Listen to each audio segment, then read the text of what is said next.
Provision and reserve इस unit का last topic है। ये लास्ट नहीं है, इसके बाद एक और छोटा सा टॉपिक है,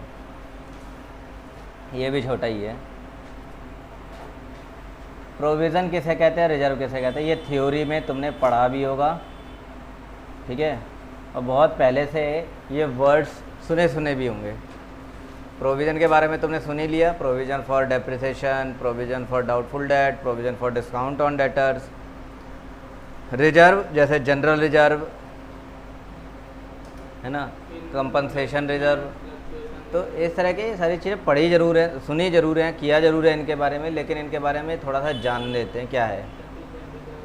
प्रोविज़न का मतलब, प्रोविज़न क्या है कि अगर हम फ्यूचर में होने वाले खर्चों या लॉस को पहले ही एक एस्टिमेटेड बेस पर रिकॉग्नाइज करने लगते हैं तो उसी को प्रोविज़न कहते हैं। मुझे पता है कि हो ना हो ये खर्चा होगा ही होगा बाद में, बहुत रेयर चांस है कि ये खर्चा ना हो या ये लॉस ना हो, इसके चांस बहुत कम है। तो क्या करा जाएगा, मैं वो एक प्रोविज़न बना दूंगा, और आज ही बनाऊंगा। क्यों बनाऊंगा, क्योंकि ये एक हमारा कॉन्सेप्ट है, वो कॉन्सेप्ट ऐसा बोलता है, कहीं इसमें लिखा हुआ मिल जाएगा।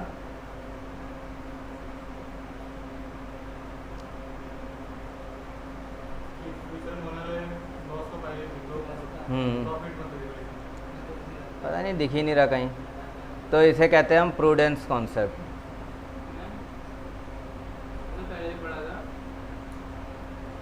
इसी प्रूडेंस कॉन्सेप्ट के तहत फ्यूचर में किए जाने वाले खर्चों को हम पहले लिख लेते हैं।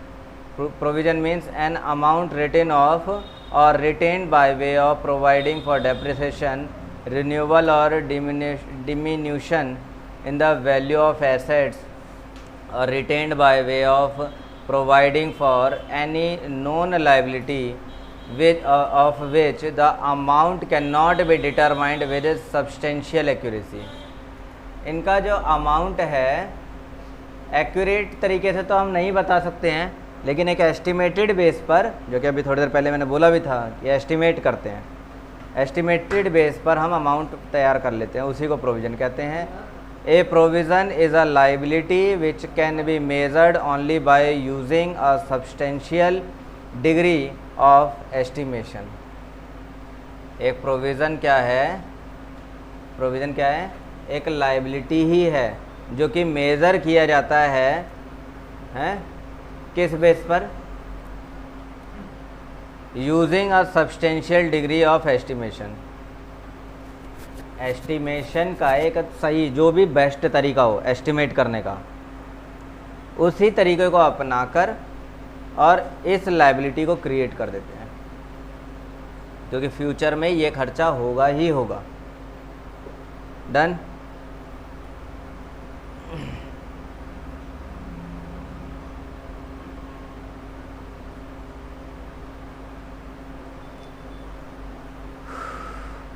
दो चीज़ें होती है, एक होता है प्रोविज़न की अपनी डेफिनेशन तो हो ही गई है, the following are instance of amount retain in the business out of earning for different purpose that are described as provision. ये कुछ बता रखे हैं कि इनके अमाउंट हमें बिजनेस में प्रोविज़न के रूप में बना के रखना ज़रूरी है। पहला है कि कोई क्लेम हो, क्लेम का मतलब किसी ने हमसे पैसे मांगे हैं, राइट, और जहाँ तक है कि वो पैसे हमें उसे पे करना भी पड़ सकता है, तो उसके लिए पहले ही प्रोविज़न बना लो। Amount provided for meeting claims which are admissible in principle but the amount whereof has not been ascertain. Amount certain नहीं है,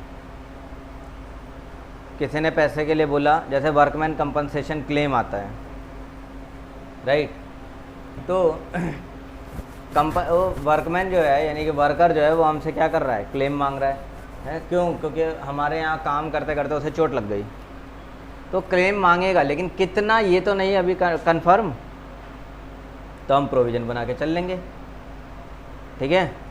इस बस यही है। दूसरा, an appropriation made for payment of tax still to be assessed. Tax तो साल ख़त्म हो जाने के बाद कैलकुलेट किया जाता है ना, और पे करना होता है फिर।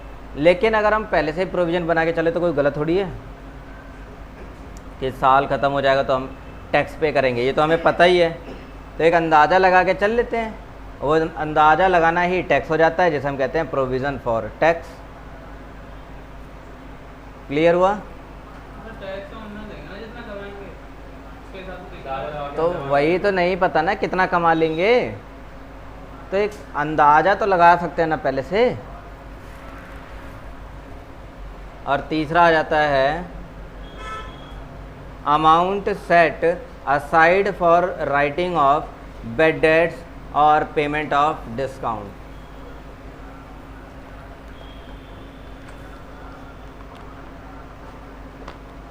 बैड डेट राइट ऑफ करने के लिए, है ना, मतलब हमें पता है कि पैसा तो डूबता ही है, कितना डूबेगा नहीं पता, लेकिन डूबेगा ज़रूर। इसके लिए क्या कर दिया जाएगा, फिर एक प्रोविज़न बना लेंगे अच्छा खासा। समझे मेरी बात? डिस्काउंट देना पड़ जाता है ना डेटर्स को, ताकि वो पैसा चुका दें अपना। तो पता है कि डिस्काउंट तो देना पड़ेगा, लेकिन कितना ये नहीं पता, तो हम क्या बनाएंगे फिर? प्रोविज़न बनाएंगे।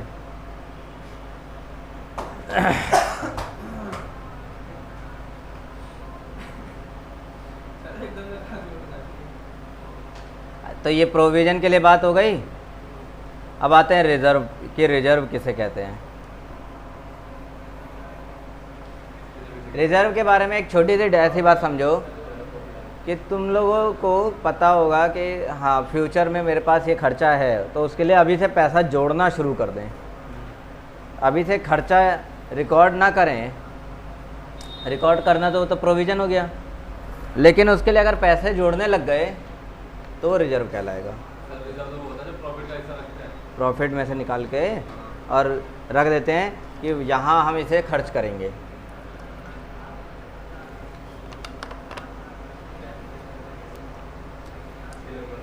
कह सकते हो जैसे गुल्लक होता है, गुल्लक बना दिया, गुल्लक में पैसे रख रहे हैं और समय समय पर उसमें पैसे रखते जा रहे हैं। इसी को कहेंगे कि रिजर्व कहेंगे। पोर्शन ऑफ अर्निंग्स, रिसीट्स और अदर सरप्लस, कोई भी सरप्लस आ रहा है, कोई भी कमाई हो रही है, उसमें से एक पोर्शन ऑफ एंटरप्राइज, चाहे वो कैपिटल से निकाल रहे हो चाहे वो रेवेन्यू से निकाल रहे हो, appropriated by the management of a general और स्पेसिफिक पर्पस।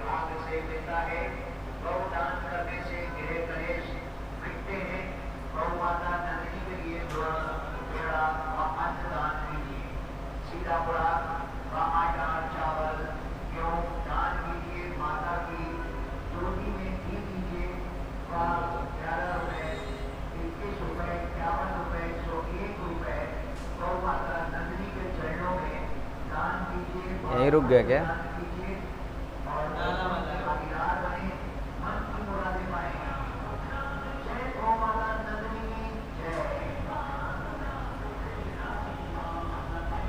ऐसा महसूस ही नहीं हो रहा कि वो आगे जा रहे हैं।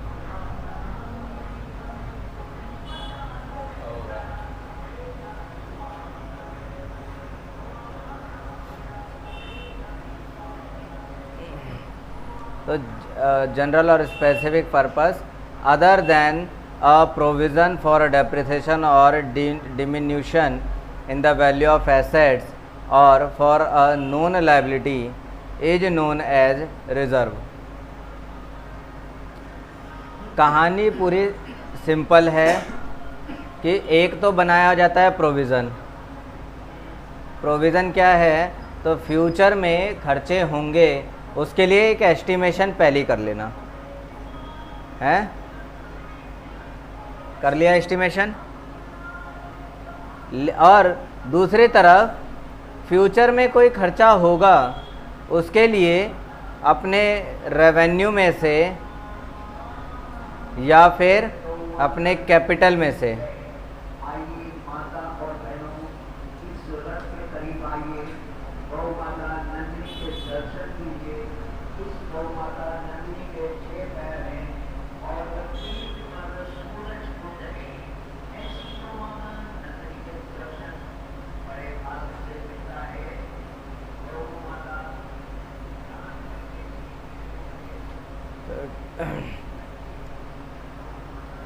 तो क्या, चाहे रेवेन्यू हो या कैपिटल हो, क्या करना होगा, इसी में से एक छोटा छोटा टुकड़ा बाहर निकाला जाएगा और एक जगह पर क्या करेंगे, हम उसे स्टोर करने लग जाते हैं, स्टोर करते हैं, यही रिजर्व कहलाता है।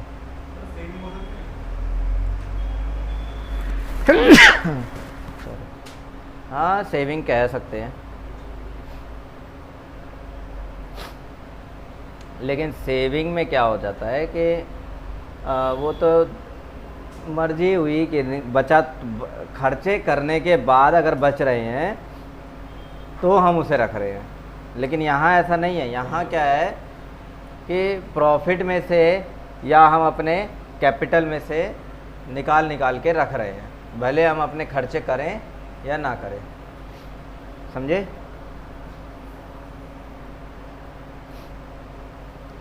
तो बात यह है कि रिजर्व के बारे में तुम लोग जान चुके हो। अब इसका मैंने एकदम छोटी भाषा में तुम्हें मैंने बताया था कि रिजर्व क्या है, गुल्लक वाला काम करता है ना, गुल्लक की तरह काम कर देता है। The reserves are primarily of two types, दो तरह के रिजर्व मिल गए हमें, एक में हो गया कैपिटल रिजर्व और एक हो जाता है रेवेन्यू रिजर्व।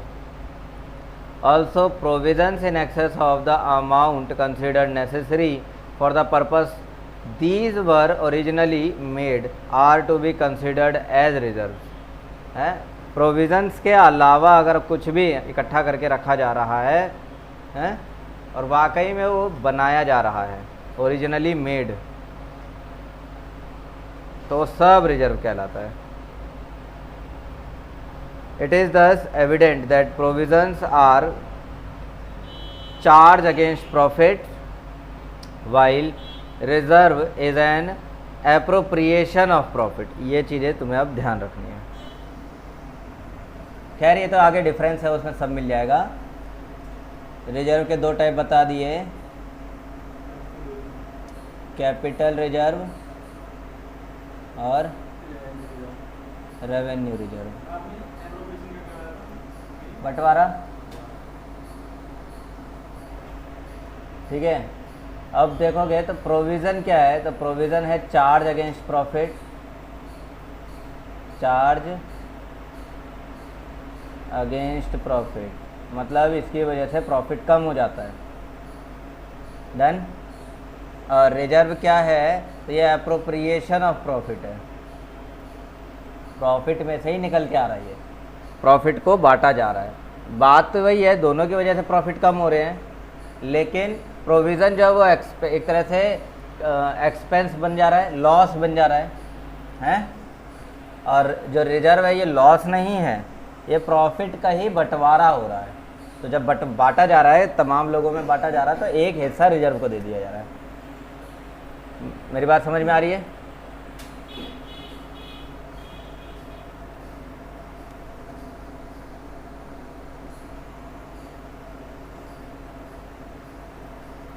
हाँ, तो अब इसमें कोई बात ऐसी बची नहीं है जो नहीं बतानी।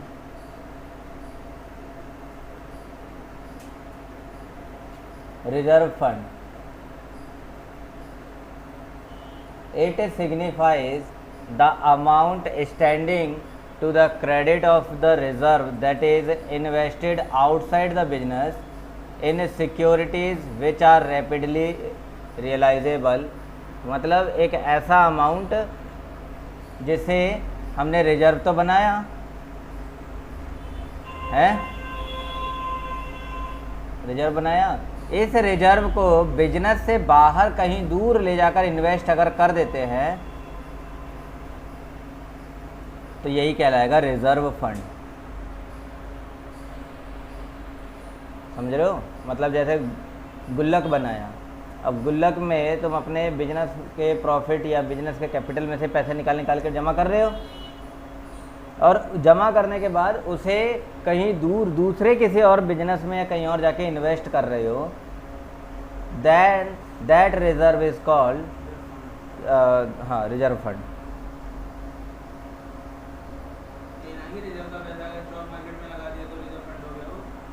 वो हाँ वहाँ भी लगा लो, कहीं पर भी इन्वेस्ट करो, बस वहाँ इसलिए कर रहे हैं ताकि वो पैसा बढ़ के मिले।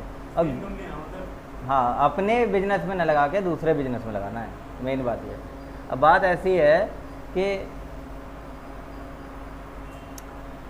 अब देखो गुल्लक की कहानी समझो, अगर गुल्लक में डिपॉजिट कर रहे हैं पिछले 2 4 6 10 महीने से डिपॉजिट कर रहे हो, तो जितना उसमें पैसा डाला वो बढ़ जाएगा, उतना ही रहेगा ना। तो अगर तुमने उस पैसे को कहीं इन्वेस्ट कर दिया तो वो बढ़ने लगेगा, हैं। तो एक ऐसा गुल्लक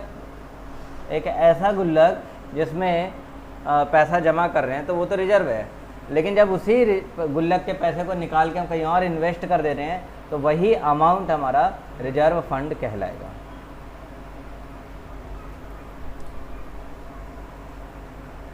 The amount to which these amounts are annually credited is described as reserve fund। ठीक है, एनुअली इसे क्रेडिट कर दिया जाता है रिजर्व फंड के रूप में। अब इसमें क्या ही बताए, मतलब कुछ ऐसा खास नहीं है, बस थ्योरी पढ़ते जाओ इसके बारे में। Crimson traders profit and loss account for the year ended 31 March 2022 includes the following transaction. Depreciation है 57,500 का, बेड डेट राइट ऑफ हो रहा है 21,000 का, increase in provision for doubtful debt 18,000, retained profit for the year 20,000 और liability for tax 4,000 रुपये का। Profit आ जाएगा रिजर्व में। State which of the items 1 to 6 कहाँ से आ गए, 5 ही तो है, ये गलत है। State which of the following items 1 to 5 above are a transfer to provision. किसे प्रोविजन में ट्रांसफ़र करेंगे, किसे हम रिजर्व में ट्रांसफ़र करेंगे, और कौन ऐसे हैं जिनको ना तो प्रोविजन में कर रहे हैं ट्रांसफ़र, ना ही रिजर्व में करेंगे ट्रांसफ़र। तो देखो किस किस को कहाँ कहाँ ट्रांसफ़र किया जाएगा। डेप्रिसिएशन तो हमें पता है इसके लिए प्रोविज़न बनता है, तो ये प्रोविज़न में चला जाएगा। बेड डेट ये हमें पता है कि इसके लिए प्रोविज़न बनता ही है, प्रोविज़न फॉर बेड डेट बनता है ना, डाउटफुल डेट, तो ये भी वहीं चला जाएगा, है। राइट ऑफ हो गया, सॉरी राइट ऑफ गड़बड़ है, राइट ऑफ हो रहा है। राइट ऑफ का मतलब वो तो ख़त्म हो गया, प्रोविज़न तो उसके लिए बनता है जो ख़त्म नहीं हुआ है, होगा फ्यूचर में शायद हो जाएगा। तो डेप्रिसिएशन के बारे में बात करेंगे तो ये चला जाएगा प्रोविज़न में, है ना। और बेड डेट राइट ऑफ तो ये तो प्रोविज़न में नहीं जाएगा, और रिजर्व का पार्ट है ही नहीं ये, तो ये कहीं भी नहीं जाने वाला। Increase in provision for doubtful debt तो नाम से ही समझ में आ गया, प्रोविज़न में जाएगा। Retained profit for the year तो ये रिजर्व का पार्ट हो गया, प्रॉफिट को रख रहे हैं, रिटेन्ड मतलब रखना, तो रख रहे हैं तो ये रिजर्व का पार्ट हो गया। लाइबिलिटी फॉर टैक्स प्रोविज़न, ये तो नाम से ही आता है, प्रोविज़न फॉर टैक्स।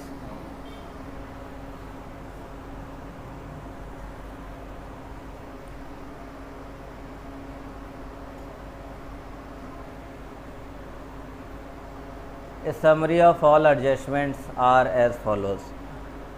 खैर प्रोविज़न और रिजर्व सारे ख़त्म हो गए। यहाँ पर तुम्हें पूरे के समरी दे दिए, सारे एडजस्टमेंट्स कैसे कैसे करोगे वो तुम कर लेना। लास्ट टॉपिक है इस चैप्टर का, लिमिटेशंस। जानता हूँ, तभी तो कह रहा हूँ। Limitations of financial statements, financial statement की अपनी कमियां जो हैं ये तुम्हारे थ्योरी के लिए इम्पोर्टेंट हो सकते हैं, ठीक है। ये भी आप पढ़ाया था, हिस्टोरिकल कोर्स लेते हैं, इन्हें शुरू में पढ़ाया होगा, एकदम शुरू में, एकदम पहले चैप्टर में। लगा लेना टिक, क्योंकि ये इम्पोर्टेंट है। तो देखो यहाँ कुछ कमियाँ दे रखी हैं फाइनेंशियल स्टेटमेंट्स की, प्रिंसिपल स्टेटमेंट्स, जिसमें पहला आ गया हिस्टोरिकल कॉस्ट। जो हम फाइनेंशियल स्टेटमेंट बनाते हैं, ट्रेडिंग पीएल बैलेंस शीट, खास तौर पे जो बैलेंस शीट बनती है तो उसमें जो वैल्यूज़ लिखी होती हैं वो हिस्टोरिकल बेस पर लिखी होती हैं, खूब ज़्यादा होता है तो उस पर डेप्रिसिएशन लगता जाता है और वो कम होता जाता है, बट ज़रूरी नहीं है कि वो इतने का हो। जैसे लैंड बिल्डिंग दिखा दी है, सपोज़ करो आज से 15 साल पहले हैं, 15 साल पहले किसी ने लैंड बिल्डिंग खरीदी थी, तो कितने की खरीदी, तो सपोज़ करो 5 लाख रुपए की। अब इस पे लैंड बिल्डिंग दिखा रखी है 5 लाख की, तो अब खूब ज़्यादा होगा तो हर साल तो डेप्रिसिएशन ही तो माइनस करते करके आ रहा होगा ये, तो माइनस करते करते आज की तारीख में इसकी वैल्यू बच गई है 10,000 रुपये 15 साल बाद। क्या ये सही वैल्यू है? ये हिस्टोरिकल कॉस्ट मेथड के अकॉर्डिंग ही तो चला है, डेप्रिसिएशन में पढ़ा ना, हिस्टोरिकल कॉस्ट मेथड से मशीन के हिस्टोरिकल कॉस्ट मिल गई 10,000 रुपये हैं, लेकिन क्या ये एक्चुअल में यही वैल्यू है? एक्चुअल कॉस्ट यही है, कॉस्ट नहीं, एक्चुअल वैल्यू। आज की तारीख में ये 5 लाख का 25 लाख हो चुका होगा, 15 साल में यही 5 लाख क्या हो गया होगा, 25 लाख, बट बुक में दिख रहा है 10,000 रुपये का, तो ये कमी है कि नहीं? तो ये कमी है। अच्छा, दूसरा,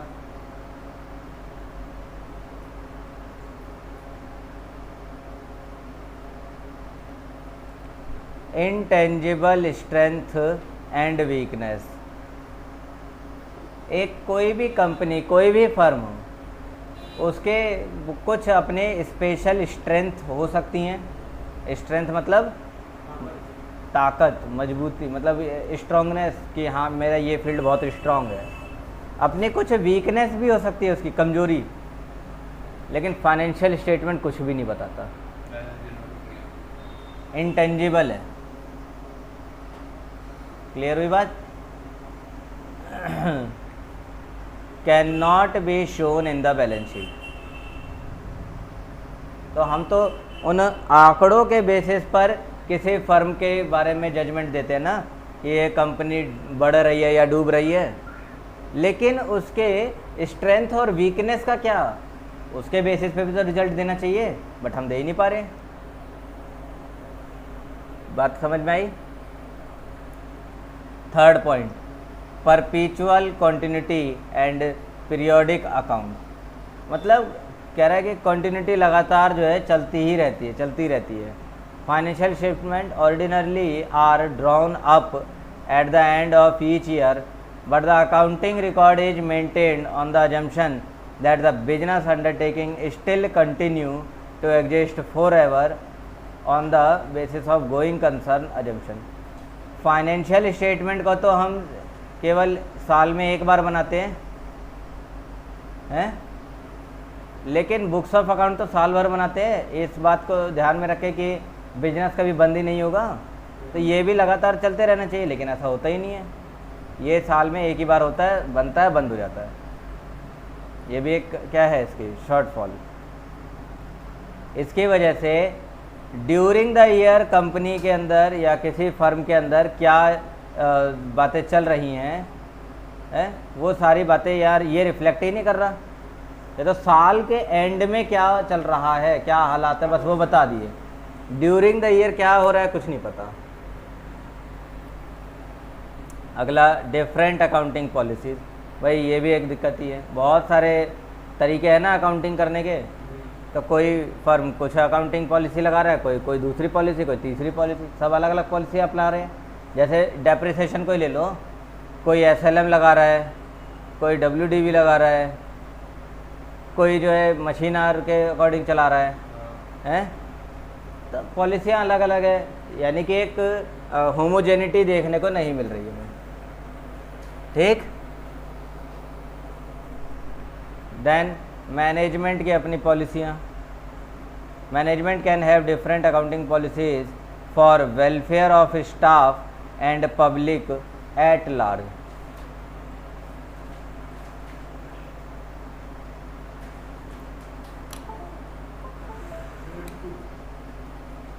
यहाँ तक का ये सारा सिलसिलेबाद ख़त्म। बाकी ये तुम्हारे अपने कुछ जो है क्वेश्चंस रह जाते हैं, बस क्वेश्चंस ट्राई करते रहना है।